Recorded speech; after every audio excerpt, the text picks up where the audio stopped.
एक ऐसा टॉपिक जो सब लोगों के लिए नया होगा, स्ट्रीम करनी पड़ेगी। वो बड़ा इम्पोर्टेंट टॉपिक है, क्योंकि हेल्थ की जब हम बात करेंगे तो आपने फिजिकल हेल्थ की बात की, मेंटल हेल्थ की बात की, मन कैसे हमारा स्वस्थ रह सकता है, और इसके साथ ही सोशल हेल्थ की बात भी है। अगर हमारा समाज स्वस्थ नहीं होगा तो हमारा मन स्वस्थ नहीं रह सकता, मन स्वस्थ नहीं होगा तो हमारा शरीर स्वस्थ नहीं रह सकता, क्योंकि बहुत सारी चीजों के जड़ हमारे समाज में पड़ी।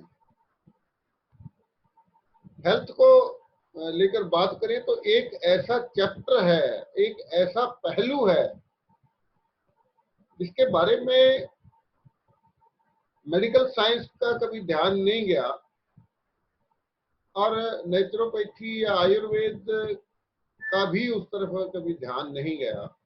हम बात करेंगे, आपने देखा होगा कि आपके आसपास गली मोहल्ले में, आपके गांव में, आपके शहर में कुछ लोग ऐसे होते हैं जिनके बारे में ऐसा माना जाता है कि उनके पास कुछ ऐसी चमत्कारी शक्तियां हैं। हमने पहले भी थोड़ी बहुत बात की है कि किसी का दांत दर्द करता है तो कुछ लोग होते हैं कि उससे मंत्र मरवा लो तो आपका दांत का दर्द ठीक हो जाए। हमारे पंजाब में आम एक बात होती थी गांव में, जब किसी की भैंस दूध नहीं देती है तो गांव में कोई बुजुर्ग व्यक्ति होता था, उससे आटे का पेड़ा बनाकर लेके जाते थे, वो उस पर मंत्र मारता था, वो जब भैंस को या गाय को खिलाते थे वो दूध दे देते।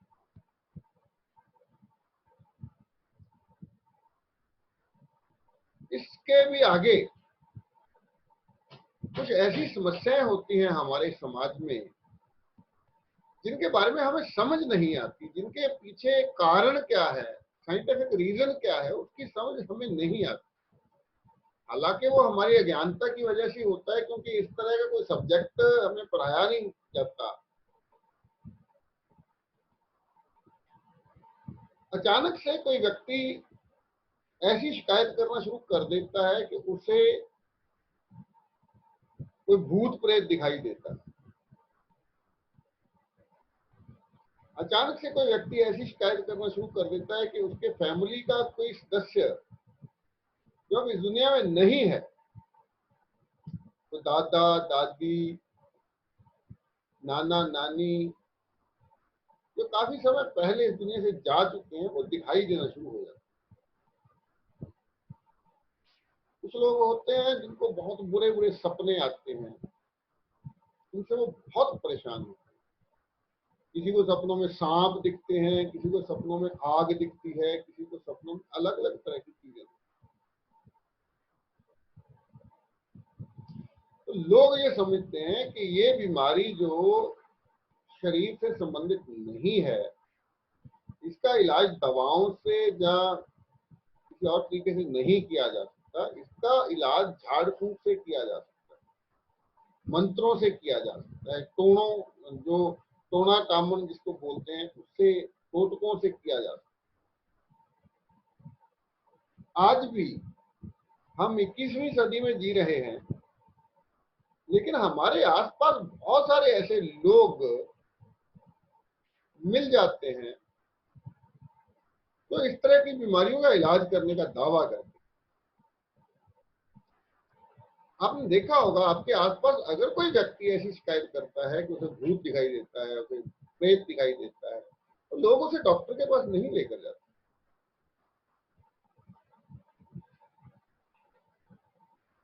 अगर कोई व्यक्ति अजीब तरह की हरकतें करता है, किसी को फिट्स आने लगते हैं, अचानक से बेहोश हो जाता है,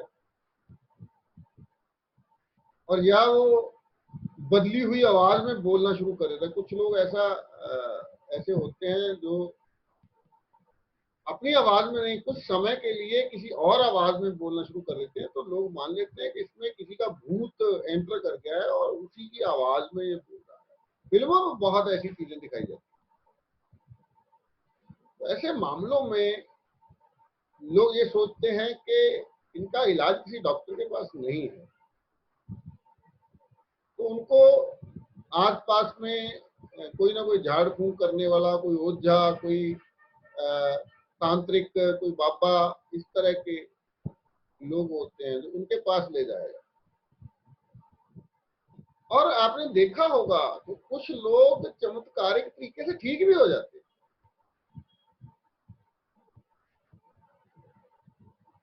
तो आज हम इस पर बात करेंगे, ये सारा कुछ होता क्या है और क्या सच में कुछ लोगों में ऐसी कोई शक्ति होती है कि वो किसी मंत्र से या किसी ताबीज से या किसी ऐसी चीज से किसी का इलाज कर पाए। जबकि देखने को ये मिलता है कि कुछ लोग उस इलाज से ठीक हो जाते हैं, लेकिन दूसरा पहलू ये है कि कुछ लोगों की मौत भी हो जाती है। क्योंकि आमतौर पर जब कोई व्यक्ति ये शिकायत करता है कि उसे कोई भूत प्रेत दिखाई देता है या उसमें कोई आत्मा दाखिल हो चुकी है, तो बहुत सारे लोग जो तांत्रिक होते हैं जो उसको पीटना शुरू कर देते हैं, मार मार के उसमें से भूत निकालना शुरू कर देते हैं। तो बहुत सारे ऐसे केस आते हैं जिनमें व्यक्ति की मौत हो जाती है, रोगी की मौत हो जाती है। और जो उसके वारिस होते हैं, जो घर वाले होते हैं, वो यही सोचते हैं कि मौत तो तांत्रिक की वजह से नहीं, भूत प्रेत की वजह से। ये चैप्टर ना तो डॉक्टर विष्णु भाई जी की ट्रेनिंग में है, ना एनाटॉमिक थेरेपी में है, लेकिन मुझे लगा कि इस ट्रेनिंग में ये चैप्टर होना चाहिए, क्योंकि आपका वास्ता कुछ ऐसे लोगों से पड़ सकता है। जब हम लोगों में जाएंगे, जब हम समाज में जाएंगे, जब हम ग्राउंड लेवल पे काम करने की बात करेंगे, तो आपके सामने ऐसे समस्याएं आ सकती। अब उनको कैसे हैंडल करना है ये जानना बहुत जरूरी है। तो एक बात शुरू से मैं बोल देता हूं कि ये सारी की सारी समस्याएं फिजिकल नहीं होती, ये मानसिक होती है। जैसे हम लोगों ने एक दिन बात की थी कि एक वैज्ञानिक ने वो तजुर्बा किया था कुत्ते वाला। कुछ मानसिक कारण ऐसे होते हैं जिनकी वजह से शारीरिक सिम्टम आने शुरू हो जाते हैं।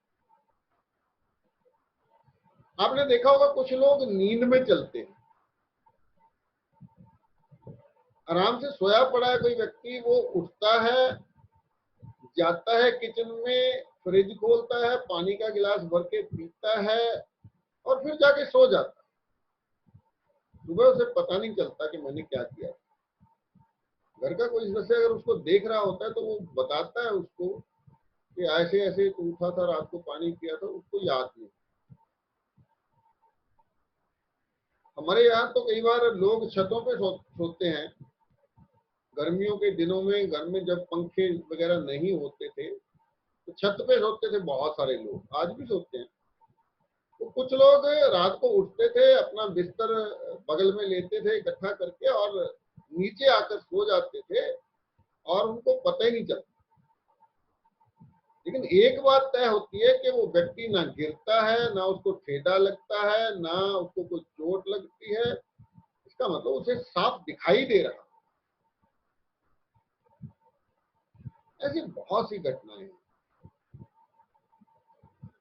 और इसी से मिलती जुलती कुछ और घटनाएं हैं जिनका जिक्र मैं करना चाहूंगा। ये अब तक जो जिक्र किया ये सारी की सारी मानसिक समस्याएं हैं। और मानसिक समस्या होने के कारण ही ये तांत्रिकों द्वारा कुछ लोग ठीक भी हो जाते हैं, क्योंकि जब वो मंत्र मारते हैं, झाड़ फूंक करते हैं, तो मानसिक तौर पे व्यक्ति को ऐसा लगने लगता है कि मेरी समस्या का हल हो गया, तो वो ठीक होना शुरू हो जाता है या अचानक से ठीक हो जाता है। कुछ ऐसी घटनाएं घटती हैं हमारे आसपास कि अचानक किसी के घर में आग लग जाती है, कपड़ों में आग लग जाती है, बल्कि वो संदूक में पड़े, पेटी में पड़े कपड़ों में आग लग जाती है, लेकिन पता नहीं चलता कहाँ से आई आग, किसने लगाई। कपड़े कट होना शुरू हो जाते हैं, ताले में पड़े पैसे गायब होना शुरू हो जाते हैं, घर में खून के छींटे गिरना शुरू हो जाते हैं, ईंट पत्थर गिरना शुरू हो जाते हैं। ऐसी बहुत सी घटनाएं, पता नहीं आपने कभी सुनी है या नहीं, लेकिन मैंने तो बहुत सी घटनाएं देखी भी है और उनको हैंडल भी किया।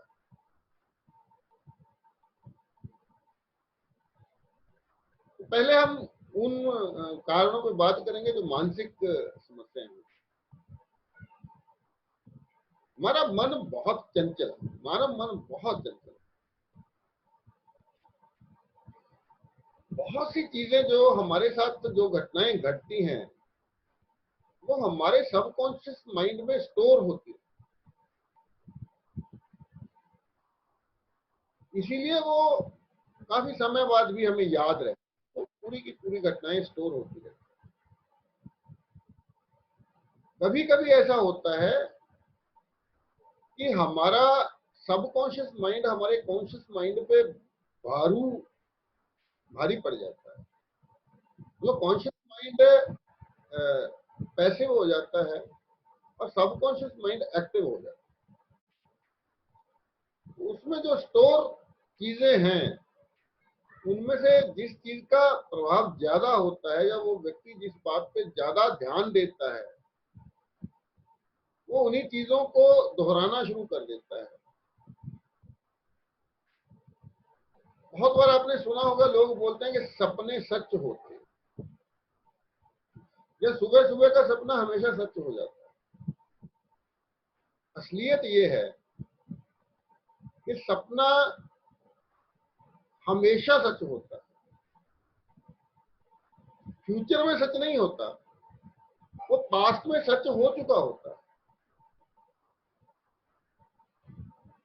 कोई भी ऐसी चीज जिसके बारे में हमने कभी सोचा नहीं है, हमने कभी देखा नहीं है, उसके बारे में आपको सपना कभी नहीं है। कोई व्यक्ति बोलता है देखो जी मैं तो कभी कनाडा गया नहीं, लेकिन रात मुझे कनाडा का सपना है, ये हो सकता है। लेकिन उस सपने में जिस तरह का कनाडा आपने देखा वो कनाडा होगा जो आपकी कल्पना है।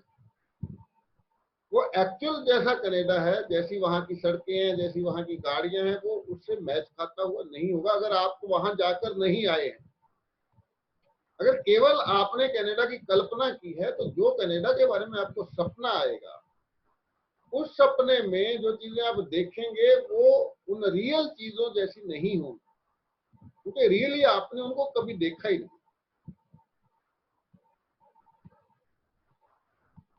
कई बार हमें लगता है ये तो गलत बात है, ऐसा नहीं होता जी, मुझे तो याद ही नहीं आ रहा, मैंने कभी इस चीज के बारे में सोचा ही नहीं, जो सपना मुझे आ गया। ये ठीक है, आप भूल चुके होंगे, लेकिन आपके सबकॉन्शियस माइंड में वो चीज है। जिन चीजों के बारे में हम बहुत ज्यादा सोचते हैं वो चीजें जब हम रात को सोते हैं हमारा कॉन्शियस माइंड रेस्ट कर रहा होता है, सबकॉन्शियस माइंड एक्टिव हो जाता है। कई बार तो वो चीजें सपने के तौर पे चलना शुरू हो जाती है, एक फिल्म की तरह चलना शुरू।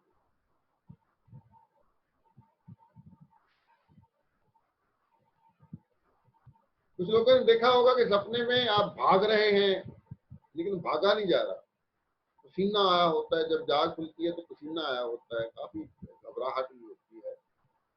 तो आपका सबकॉन्शियस माइंड उस वक्त एक्टिव होता है और आप फिजिकल एक्टिविटी करने की कोशिश कर रहे होते हैं लेकिन कर नहीं पाते, क्योंकि बॉडी आपकी रेस्ट कर रही है, कॉन्शियस माइंड आपका पूरी तरह से आराम कर रहा है। तो वो लोग जिनके बारे में ये कहा जाता है कि इनके पास कुछ ऐसी शक्तियां हैं या इनको अपने पुरखों से कोई ऐसी शक्ति मिली है जिसकी वजह से ये कुछ चीजों का इलाज कर सकते हैं, और रियल में अगर हम जाएं, अगर हम साइंटिफिक तरीके से सोचेंगे तो ऐसा कुछ होता नहीं। ये केवल सामने वाले का उस व्यक्ति पे विश्वास कितना है उस पर निर्भर करेगा, और वो व्यक्ति जो इलाज कर रहा है वो कितना पॉपुलर है, उसके बारे में कितनी वो उसका रेपुटेशन कैसा है, पे निर्भर करेगा कि कितनी जल्दी वो पेशेंट मानसिक तौर पे ठीक हो पाएगा। जैसे एक दिन मैंने बताया था आपको कि आपके इलाके में मान लीजिए कोई पेड़ है, उसके बारे में ये बात प्रचलित है कि अगर कोई व्यक्ति इस पेड़ का पत्ता तोड़ता है वो अंधा हो जाए। तो कुछ लोग जो कमजोर मानसिकता के होते हैं, जो इन चीजों में विश्वास करते हैं, वो लोग, उनमें से कोई व्यक्ति उसका पत्ता तोड़ेगा, सचमुच उसे दिखना बंद हो जाएगा। लेकिन जब आप डॉक्टर के पास उसको लेकर जाएंगे तो डॉक्टर बोलेगा इसकी आंखों में कोई खराबी नहीं, उसकी आंखें पूरी तरह से काम कर रही हैं। जब तक उस व्यक्ति के दिमाग से वो चीज निकाली नहीं जाएगी, उसके सबकॉन्शियस से वो चीज नहीं निकाली जाएगी कि ऐसे पेड़ का पत्ता तोड़ने से कोई अंधा नहीं होता है, तब तक उसको दोबारा दिखना शुरू नहीं होगा। वो फिजिकल इफेक्ट नहीं है, वो केवल मानसिक इफेक्ट। दांत का दर्द ठीक होना मैंने तो बहुत से लोगों का किया है,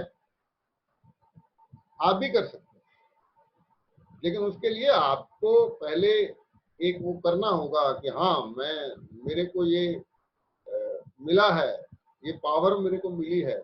या आप अचानक एक रात उठिए सोकर और घर के सभी लोगों को आप बोल दीजिए मुझे रात एक सपना आया, मेरे सपने में हमारे दादाजी आए, उन्होंने बताया कि उनके पास एक शक्ति थी, वो किसी की दांत में मंत्र मारते थे, वो ठीक हो जाता था। अब वो शक्ति वो उन्होंने बोला मैं आपको देके जा रहा हूँ। जब आप ऐसा प्रचार कर देंगे, आप देखेंगे कि जब आप मंत्र मारेंगे तो किसी के दांत का दर्द ठीक हो जाएगा, जिस व्यक्ति को आपके बारे में जानकारी। दांत का दर्द तो एक छोटी सी एग्जाम्पल।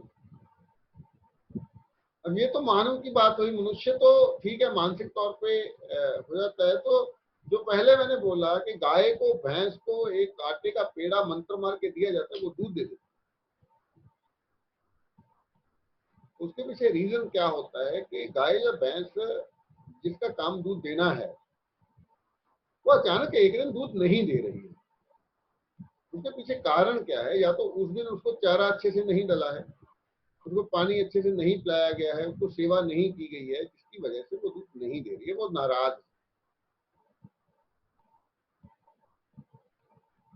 वो दूध देने से मना करती है, तो आप जाते हैं उस व्यक्ति के पास, वो एक आटे का पेड़ा लेके उस पर मंत्र मारता है। आप जाकर जब उस भैंस के गाय के सर पे हाथ फेरते हैं, प्यार से उसको वो आटे का पेड़ा खिलाते हैं जो उसकी मनपसंद खुराक है, पसंदीदा खुराक है, वो उसका एकदम उसका नेचर चेंज हो जाता है। उसको लगता है कि मेरा मालिक मुझसे प्यार कर रहा है, तो दूध दे देती है।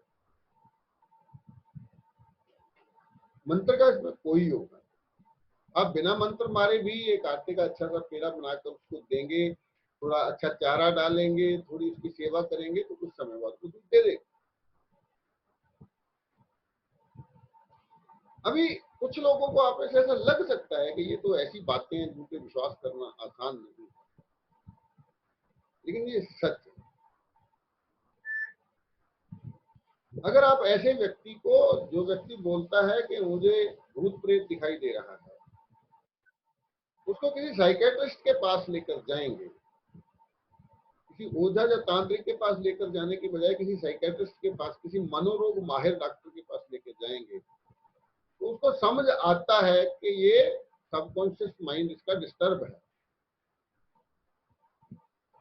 तो चीज है जो सबकॉन्शियस माइंड पे मतलब भारू हो चुकी है।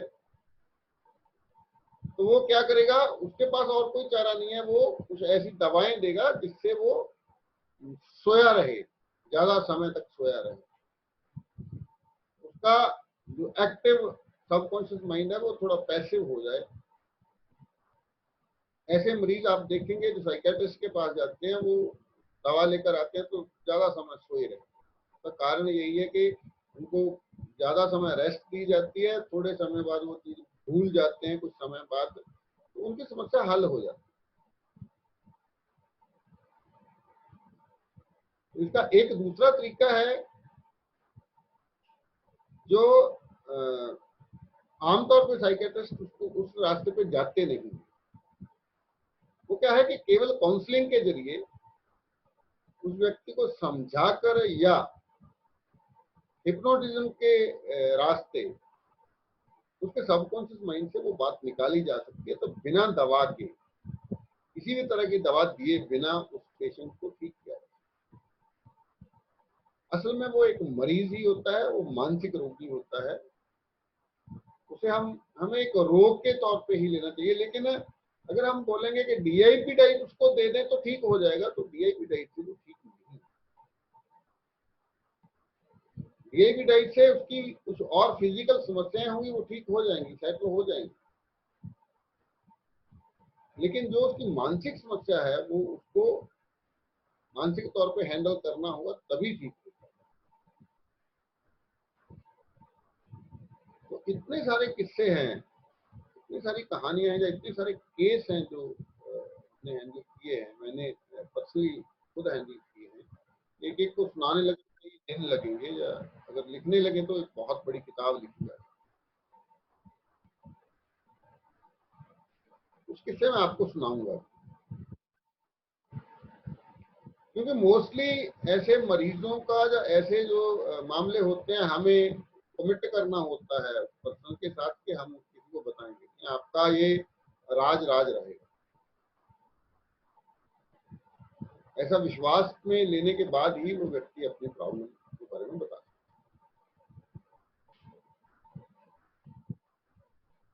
आप हैरान हो जाएंगे कि कुछ लोग तो सच में मानसिक रोगी होते हैं, लेकिन कुछ लोग रोगी नहीं होते, वो जानबूझकर ऐसा। सबसे पहली बात, इन दोनों में फर्क करना ही बहुत बड़ा आर्ट है। एक व्यक्ति ये बोल रहा है कि मुझे मेरे दादाजी का भूत दिखाई दे रहा है। जब मैं सोता हूं तो मेरे सिरहाने आगे खड़ा हो जाता है। वो मुझे बोलता है कि चल मैं तेरे को अपने साथ लेके जाऊं। तो ये पता लगाना कि ये व्यक्ति पखंड कर रहा है या सच बोल रहा है, सच में इसको दिखाई देता है, ये पता लगाना भी काफी मेहनत का काम। क्योंकि अगर आप वो व्यक्ति को सच में वो दिखाई नहीं दे रहा, वो केवल ऐसे ही बोल रहा है, पखंड कर रहा है, तो आप उसको कितना भी हिप्नोटाइज करने की कोशिश करेंगे, आप उसको कितना भी काउंसिल करने की कोशिश करेंगे, वो आपकी बात मानेगा नहीं, क्योंकि वो तो जानबूझ के कर रहा है। एक छोटा सा किस्सा सुनाता हूँ। अभी 8 मिनट बाकी है मीटिंग को बंद होने में, कंप्लीट हो जाए। मेरे पास एक मामला आता है। यहाँ से, मेरे घर से कोई 15 किलोमीटर दूर का एक गांव है। वहाँ एक, उसके पास के गांव में एक अध्यापक थे, टीचर थे, वो मेरे जानकार थे। मुझे वहां ले गए। उन्होंने बताया कि इस घर में जो बहू है, उनके बड़े लड़के की बीवी है, उसके कपड़ों पे खून के छींटे गिरते, और 3-4 बार उनके घर में आग लग चुकी है। उनके घर के पीछे पशुओं के लिए बहुत सारा सूखा चारा था, वो जल चुका था, और एक ट्रंक भरा कपड़ों का वो जल चुका था। काफी समय हो गया था इस बात को। उन्होंने काफी सारे तांत्रिक बुलाए थे, काफी सारे कोशिशें करके देखी थी, लेकिन वो घटनाएं बंद नहीं हुई। होता क्या था कि वो सारे लोग ऐसे एक घर के आंगन में एक चारपाई पे उसकी सास, उसकी ननद, वो सब बैठे होते थे। वो नया नहाकर आती है, नया सूट डालकर आती है, तो कुछ समय बाद ही देखते थे कि वो सारा का सारा कपड़े खून से भरे। घबरा जाते थे। कोई तांत्रिक आके बोलता था ये आपके ऊपर बहुत भारी है जी, आपके घर का कोई सदस्य मर सकता है, पता नहीं क्या कुछ डरा डरा के। जैसे आजकल हॉस्पिटलों में डॉक्टर डरा डरा कर लोगों को लूटते हैं, वैसे ही तांत्रिक भी ऐसे ही पहले बहुत ज्यादा डरा देते हैं घर वालों को, उसके बाद डरा हुआ व्यक्ति कुछ भी देने के लिए तैयार हो। जब हम वहां गए, हमने इन्वेस्टिगेशन शुरू की सारे मामले की, तो हम किसी नतीजे पे नहीं पहुंच पाए, क्योंकि हमने पूरे घर की तलाशी ले ली। जब हम तलाशी ले रहे थे, वो जो लेडी थी जिसके साथ ये घटनाएं हो रही थी, तो मैंने सुना वो बोल रही थी कि आप ढूंढ लीजिए कहाँ घड़ा लहू का भर के छुपाया हुआ है, आप ढूंढ लीजिए। और मैं इस बात से ये तो पता चल गया कि ये करती तो यही है, लेकिन हम खोज नहीं पाए कि वो ब्लड आता कहाँ, क्योंकि इतना सारा ब्लड हो नहीं सकता। हमें था कि कोई रंग वगैरह है जो वो डालती है अपने कपड़े। तो बहुत कोशिश की हमने उसको समझाने की, बहुत कोशिश की हमने उसको मनाने की, लेकिन वो बहुत चुस्त लेडी थी। वो इस बात पे आ ही नहीं रही थी कि मैं ये जानबूझ के करूं। तो अगर पैसों का हिसाब लगाएं तो ये लगभग 15 साल पुरानी बात है। तो तब वो एक तांत्रिक को 20,000 रुपया कैश दे चुके थे इस समस्या के हल के लिए। 20,000 रुपया, तब का 20,000 आप आज का 1 लाख के बराबर हम मान, लेकिन हल नहीं हुआ। अंत में हमने काफी दिन लगे, हमारे मेहनत की हमने काफी, लेकिन अंत में हमने ढूंढ लिया। सबसे पहले मैं बताता हूँ होता क्या, उसके बाद बताऊंगा कारण क्या। होता ये था, सबसे पहले बताता हूँ मानी कैसे हुआ क्या। हुआ क्या, एक दिन हम गए, उस दिन सुबह सुबह उसके कपड़ों पे खून गिरा था। उन्होंने तुरंत हमें बुलाया, हम चले गए, फोन किया, हम गए। तो तभी उसकी माँ आई, वो उसको मायके लेके जाने के लिए आई। तो हमने बोला कि नहीं, ऐसे हम मायके नहीं जाने देंगे इनको, जब तक हम इस मसले को हल नहीं कर लेते तब तक ये कहीं नहीं जा सकते। लेकिन उस लड़की का मन था कि मैं मायके जाऊं। तो उसी की आड़ में हमने उसको थोड़ा सा ब्लैकमेल किया कि देखो, हम मायके नहीं जाने देंगे, अगर आप बताओगे नहीं बात क्या मामला है, हम ये केस हल नहीं होगा तो हम आपको कहीं जाने देंगे। तो जो लड़कियों की मायके जाने की इच्छा होती है, उस इच्छा का हमने थोड़ा जो किया, वो मान गया। अब आप हंसोगे या आपको हैरानी होगी, क्या था, उसकी एक जाड़ में खोड़ थी। उस खोड़ में से थोड़ा सा मांस बाहर को आया हुआ था, वो ग्रो हो गया था पूरा। वो क्या करती थी, वो मांस था, उसको ऐसे दांत के नीचे दबाती थी तो उसमें से ब्लीडिंग होनी शुरू हो। सब लोग इकट्ठे बैठे होते थे, वो ब्लीडिंग, थोड़ी सी ब्लीडिंग होती, थोड़ा सा थूक मिला के, वो लार सी मिला के काफी सारा मुंह भर लेती। और बातों बातों में जब लोगों का ध्यान दूसरी तरफ होता तो अपने ऐसे मुंह से अपने कपड़ों में फेंक देती। तो ये तो हमें शुरू से समझ आ रहा था कि कपड़ों के अगले हिस्से पे ही गिर रहा है, पीछे नहीं गिर रहा। अगर कोई फेंक रहा होता तो पीछे भी गिरता, सब जगह गिरता, लेकिन आगे ही गिरता। तो वो बात तो मान गई।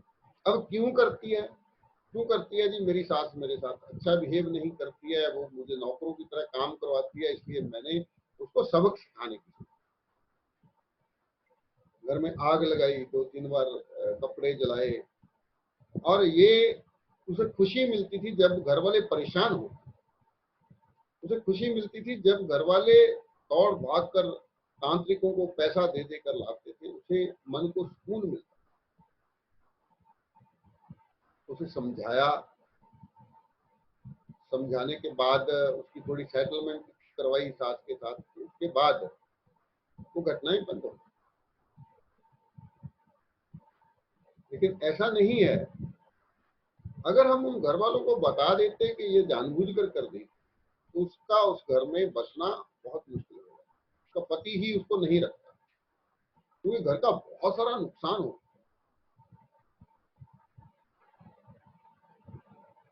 तो अब ऐसा नहीं है कि आप इस अधूरी जानकारी को लेके किसी के घर में आग लगती है, किसी के कपड़े कटते हैं, किसी के कपड़ों पे खून गिरता है तो आप उसी व्यक्ति को पकड़ के उसको दोषी करार दे दें, ये गलत है। बहुत लंबी इन्वेस्टिगेशन करनी पड़ती। लेकिन एक बात है, वो बात ये है कि वो घटना, आपको एक बात याद रखनी कि हर घटना के पीछे साइंटिफिक रीजन होता है। विदाउट एनी साइंटिफिक रीजन कोई घटना घट नहीं सकती। हमें उस साइंटिफिक रीजन को खोजना है जो लोगों को नजर नहीं आता, क्योंकि वो रीजन नजर नहीं आता, इसलिए उस घटना को अलौकिक शक्तियों के साथ जोड़ दिया जाता है। अगर हम उसका साइंटिफिक रीजन खोज लें, क्योंकि कोई घटना बिना रीजन के, कोई भी घटना, ये नेचर का रूल है, हर घटना के पीछे एक साइंटिफिक रीजन होगा, एक कारण होगा। जिन घटनाओं के पीछे का कारण आसानी से हमें पता नहीं चलता, उन घटनाओं को हम भूत प्रेत या अलौकिक शक्तियों के साथ जोड़ देते। तो अभी आधे मिनट में मीटिंग बंद हो जाएगी, तो हम दोबारा जुड़ते हैं। आप शुरू में बताएंगे, आपको अगर अच्छा लगा, इंटरेस्टिंग लगा तो इस टॉपिक को आगे चलाएंगे, नहीं तो किसी और मुद्दे पे। लेकिन मुझे लगा कि आपको ये सीखना चाहिए, आपको ये जानना चाहिए, क्योंकि आपके आसपास बहुत सारी ऐसी घटनाएं घटती होंगी जिनको कभी आपने ध्यान नहीं, नोटिस नहीं किया होगा, या नोटिस किया होगा तो आपने भी ऐसे सोचा होगा, ठीक है ये कोई ओझा के पास जाएंगे, किसी बाबा के पास जाएंगे, वो मंत्र मारेंगे।